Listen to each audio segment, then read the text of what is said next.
Hi, I'm Rory. I'm a fourth year history student and I'm the president of men's rugby this year.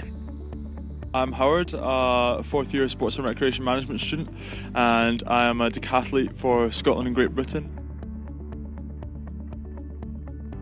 I think it's really good that the stigma around male mental health is being broken down. And I think that within university and with society more broadly, people have been working really hard to do that. It should be addressed as a community-wide sort of issue.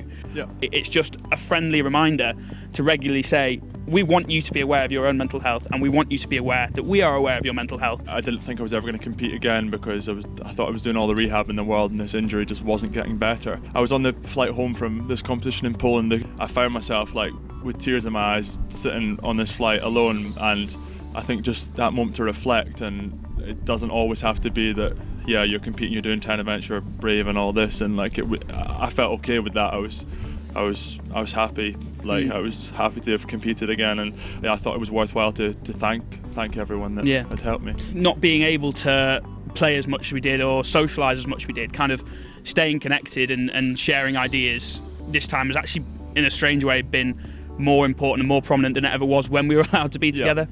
From a decathlon point of view, there's a togetherness and brotherhood amongst decathletes, in the sense that we all train for 10 events.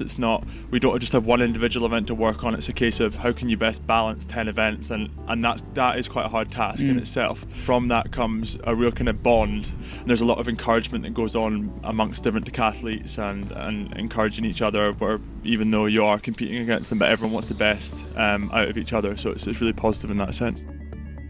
Certainly during lockdown, it was a real change for me. Rather than training with 4 or 5 other decathletes, I quite sharply found myself training by myself alone, and I think at that moment I really appreciated kind of the togetherness and brotherhood, as we say, of decathletes. A few weeks into kind of the first peak in lockdown, people did start to kind of struggle a little bit and did check up on each other. And now it's so restricted to what little time you might have actually training together, rather than being, at a social together or something like that. So it's been a real challenge to reach out to people over social media who you've kind of never really met before.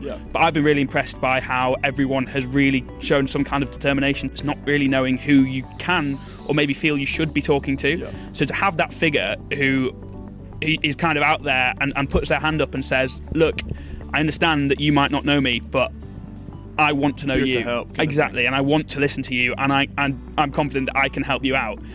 A male-dominated and male-only sports club, from an outside point of view, I think it's really important to have a kind of point of contact like that. So inside the sports union, all of what we might call the executive committees of each club do training at the start of each year with someone called Graham Golden, who is an ex-police officer, and he now works really well with various groups of people across Scotland to spread awareness of sexual consent, sexual assault and gender-based violence. So we've got about 150 members to try and spread awareness to all of those people. In an overwhelming majority of cases, men are the perpetrators of sexual assault and women are the victims. And that's not to say that that's only the case. It's not at all. But I think it's important that there's a conversation between the two sides here, and that's probably something that we want to develop over the coming months.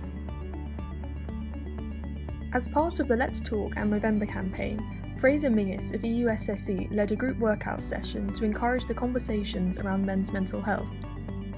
Men are more likely to ignore mental health problems which can be massively prevented, so this was an opportunity to provide a safe space for club members to get any worries out in the open. Despite the rain, many other students could be seen in the meadows doing sport.